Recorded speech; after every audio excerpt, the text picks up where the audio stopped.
One of the best ways for cord cutters to keep up with sports and award shows is using free over-the-air TV. But the options for recording that content have always been limited, especially if you don't want the hassle of building a media center PC.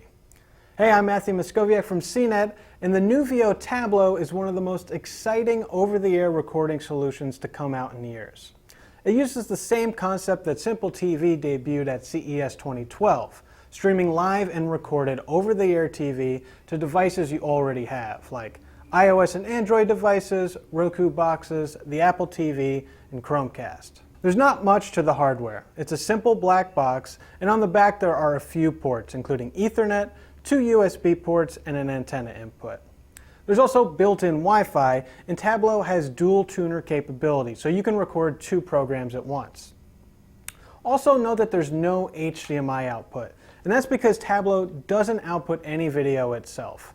It only streams live and recorded content to other devices on your home network. One of the nice advantages of that is that you can put Tablo anywhere that's convenient. It doesn't have to be right next to your TV. In addition to the Tablo box, you also need a USB hard drive and an antenna for Tablo to work, and neither of those are included. The Tablo itself costs $220, plus there's a $5 monthly fee, but make sure you add in the cost of the accessories to get the true total price on the unit. Now, the user interface for Tablo depends on what device you're using, but they all have similar categories like live TV, primetime TV shows, movies, sports, and recordings. The iPad app is the best experience overall, with plenty of screen real estate to navigate listings.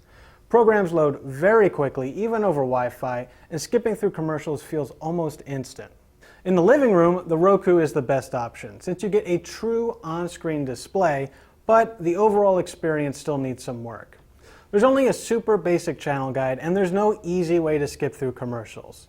There's a 10-second skip, which means you have to press forward too many times, or you can try and fast forward. But since only the progress bar moves forward, not the screen on the background, you kind of just have to guess when the commercials end. If you do most of your TV watching in the living room rather than on a tablet, the shortcomings do get tiring. While I found Tablo to be remarkably reliable in recording my favorite shows, it wasn't quite up to the task with sports, where Tablo only records the allotted time for games.